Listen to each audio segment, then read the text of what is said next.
Welcome back to the channel, everybody. This is Kodeations coming at you today with another video on Shining Beyond. And today, we're going to be diving in, giving you guys all of the information that you need to know when it comes to the job function in this game. We have been asked a load amount of times from different players just if we could cover anything and everything when it comes to the job section. So that's what this video is going to be about today. With that being said, before we dive in, if you are new to the channel, please be sure to smash that red subscribe button and hit that notification bell so you get a notification bell every time we drop a video. We just closed in on 2K subs. I can't thank you guys enough. We are on our way to that 3K sub giveaway. So thank you guys very much for all the love and the support. And with that being said, let's dive right in.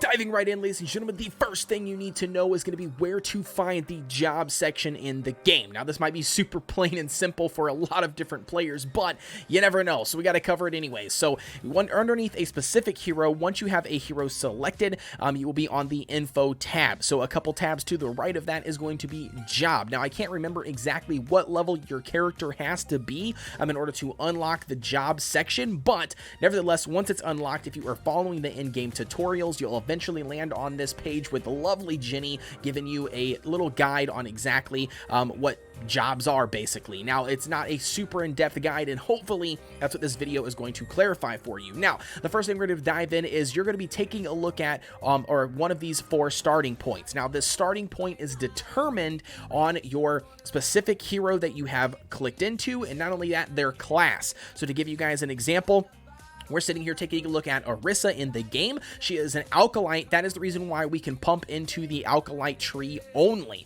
So currently at the state of the game, if this hero or Orisa is an Alkalite, she cannot start in the hero or the warrior tab or the rogue tab or the archer tab. That's just the way the game functions. You can then branch off into some of the additional substats, or the subclasses or sub jobs, but you cannot start in those additional 3 trees because she is an Alkalite. So, moving right along here. Now, the next thing you're going to take a look at is going to be these additional branches off of Alkalite and what exactly do they mean and how do you unlock them. So, the first step is going to be what exactly are they and what do they mean? Well, these are additional sub-classes is the better word for me. This game, they like to call it jobs. You use whatever word you are comfortable with, but for the sake of the video, I'm probably going to refer to them as classes, or I guess I probably shouldn't. I probably should refer to them as jobs to make it less confusing. But nevertheless, the job is, they're basically sub-jobs is what they are. So to give you guys an example, we're an Alkalite class, or a main job as an Alkalite, but we can then, once we upgrade and level up Alkalite to a certain point, we can then activate and learn Cleric, or we can then activate and learn Mage. Once we choose to do either direction, if we choose to go Mage, then we have 3 different options that we can choose from once we level up and upgrade Mage, and that is going to be the Shaman, the Elementalist, or the Arcane Buster. The same thing goes with Cleric. You have 3 different options. You actually have Shaman, you have the Archbishop, and then you also have the Paladin class. So, to give you guys a general overview of exactly how it works, is you have to level up each one of these little stages, or these, basically sub-jobs, in order to level up and move further down the tree. So, we are an Alkalite currently right now. We then move to upgrading into the Mage category. So, to give you guys an example of what that is, you can see once you click on the Details tab, it will give you a general overview of exactly what that specific sub-job kind of leans more towards. So with a Mage, it's a major DPSer. So you can see as the inner triangle here, gauge moves towards damage.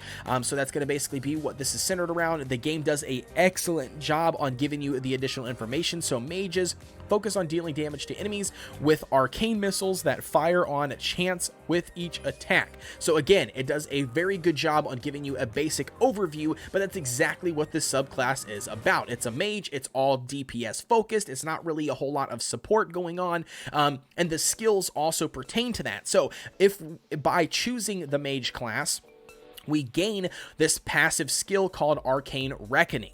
So to give you guys an example, you can go ahead and read this on your own if you would like, but we're not going to dive too heavy into what Arcane Reckoning is because, again, this is just a general understanding of how jobs work, and not so much diving into what each individual feature or skill actually means. But that gives you guys an example of exactly how that specific passive skill works. And then you also have what they call the job skill. So this gives you guys a overview of what the skills manifest into as you level those up. So you can see here at level 2 you get the arcane, at level 6 you get arcane upgraded. Basically, as you can see, the stats go from 2% to that 6% mark, or in an attack from 1% to 3%. And then you can also see that the level 8 and last level for that specific sub job is going to be Arcane Reckoning, which then is going to be the missile, skill crit up, and then, you know, mana gain, etc. So that kind of gives you a little bit of understanding of what the skill manifest into as you level up that specific job. And then not only that too, once you master that specific job, then you will get the additional bonuses, which you can see here as you scroll all the way down. You can see all the additional stats that you will get from mastering that specific job.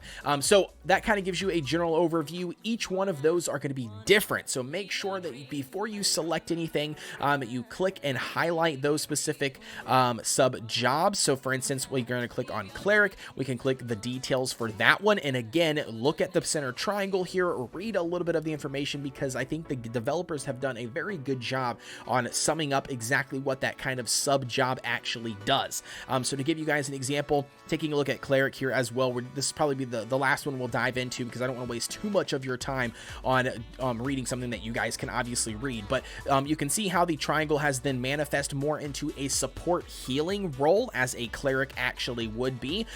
So taking a look at this, you've got Cleric focuses on increasing their own skill effectiveness for increasing healing while removing harmful effects inflicted on themselves. Again, she's got a passive. This time it is called Bless Faith. So a 50% chance to trigger. It's going to be a increase skill effect by 13%, a renew, so 27% chance to apply, remove greater impairing effects. So again, it's a completely different avenue from going into the mage category. You learn a different passive. Again, you can go to the job skills. You can see what those skills manifest into over time. So you can see that you learn by going to Cleric, you learn some divinity skills. You learned the Blessed Faith is the one we just talked about, and then you also can learn the Holy Smite. And then last but not least, they do have the master section, which then dives into all of the nitty-gritty sub bonus stats that you also gain from picking and learning and mastering the Cleric class. So that kind of gives you guys a general understanding. Like I said, as a really quick tip, you want to make sure that before selecting some of these, if you're not worried about it and you've got loads and loads of gold, you can also reset these. We're going to dive into that in a second, but like I said, early game especially, just look into the individual job trees. Dive into it a little bit, learn a little bit about what passive you're going to gain for that specific hero. Take a look at your team composition, find out what your team is lacking.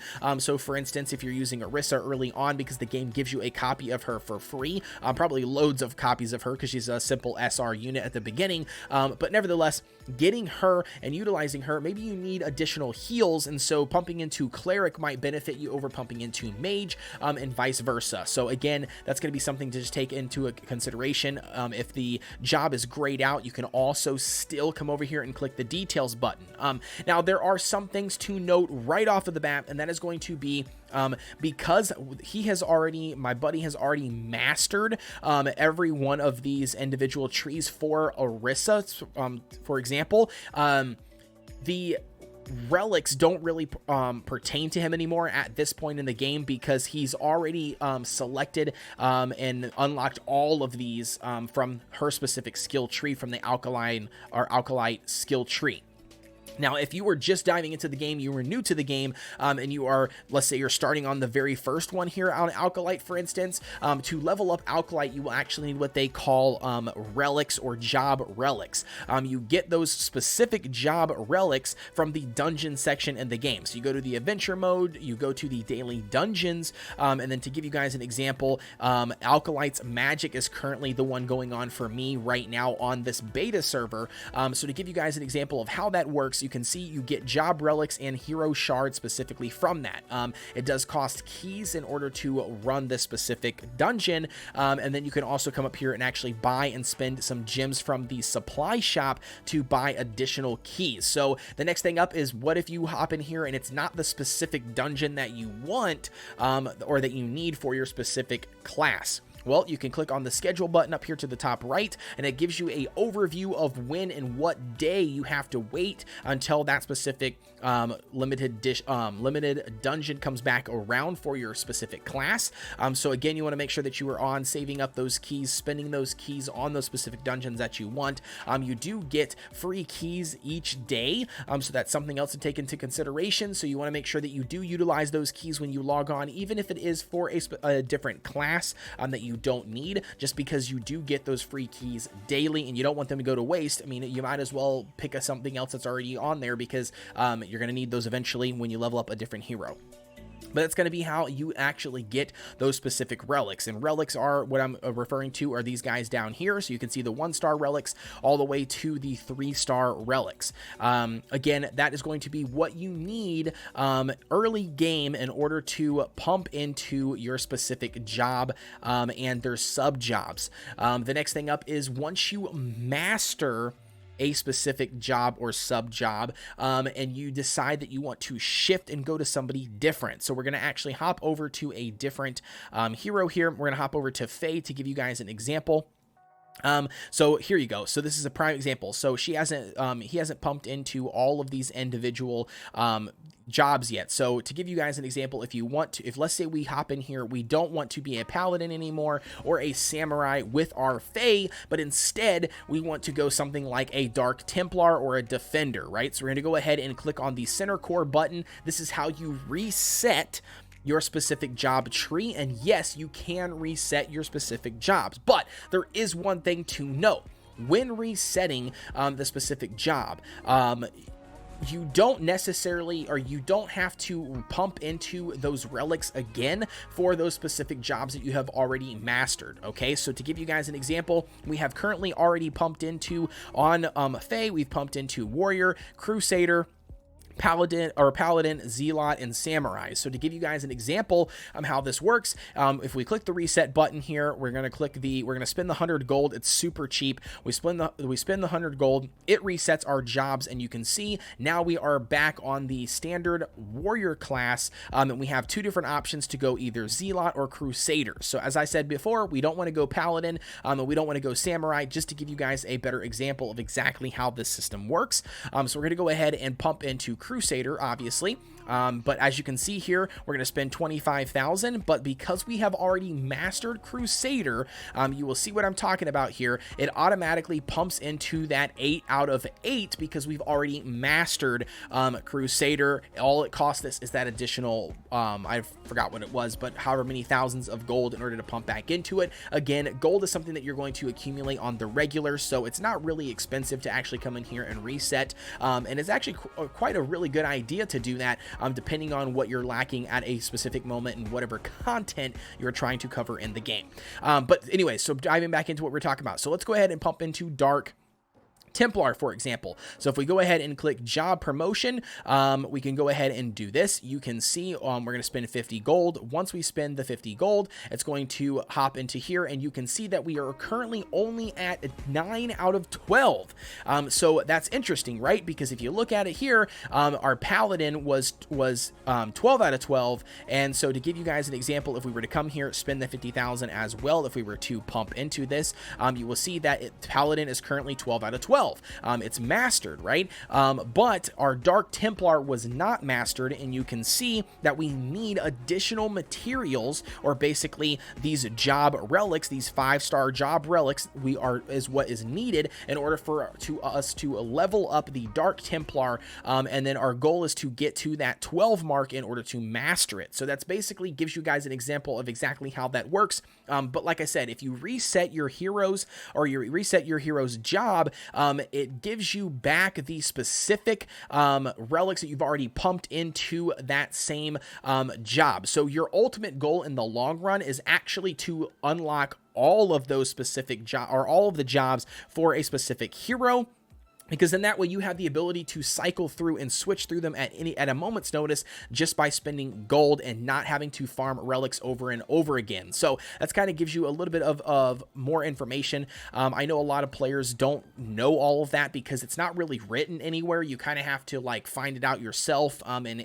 or test the waters to really see exactly how it functions. But that kind of gives you guys an example of what that is. Another quick tip before we hop out of here for the video is going to be the only time that you lose the relics that you invest in a specific hero is if you rebirth that hero. So I am told by my buddy whose account this is, that if you rebirth a specific hero, which means you completely reset that hero back to level 1, if you happen to do that on your hero, then yes, then all of those relics basically you will have to reuse or find and pump into that specific tree. I'm not sure. I guess I didn't ask the question if you actually get those relics back. I'm assuming you don't, just because that's kind of paying the cost for being able to rebirth a hero. You kind of have to start back to 0, but I could be wrong. Let me know down below in the comments if you do know that answer. But like I said, this is going to be a general overview of exactly how the job system works. I hope I covered anything and everything about that. At any one moment, you can only a hero can only utilize 2 jobs or master 2 jobs. So you can see that we have currently mastered Dark Templar, and we have that activated, and we currently have Paladin activated, and you can see now we do not have the ability to click on the Defender or the Dragoon, and that is going to be because we have already currently have 2 selected as our main core jobs, and so with that being the case, you can only have 2. That's why that reset function is there, because if we decided that we wanted to go back now, obviously, to the Paladin and the Samurai, then we could do that. We just have to reset that. So we're going to actually pop that off just one more time for you guys so you guys can see. You spend the 100 gold. It resets everything back to ground 0. We're going to click on the Warrior, obviously, because we've already done that one. We're going to click on Zealot because we want to go back into the one we did. We pump in the 25,000 as what it only cost. Our levels and relics are still there. We're going to click on the Samurai as well. We're going to go to Job Promotion. 50,000 is what it cost. Let's go ahead. Once we do that, you can see the 12 relics are still there. We're still mastered out on that Samurai. And then last but not least, we need to go over to our Paladin route as well, which is going to be the Crusader. Our levels stayed a level 8 out of 8 with all of our relics, and then the same thing with our Paladin because we already had this mastered out as well for Fae. But again, that kind of gives you guys a general overview. Like I said, if I missed anything, please drop a comment down below and let me know so we can make sure that we educate the community as best as possible. But that's going to be it from me, ladies and gentlemen, and please be sure to like, comment, and subscribe, and hit that notification bell so you get a notification every time we drop a video. So with that being said, I will see you guys on the next one.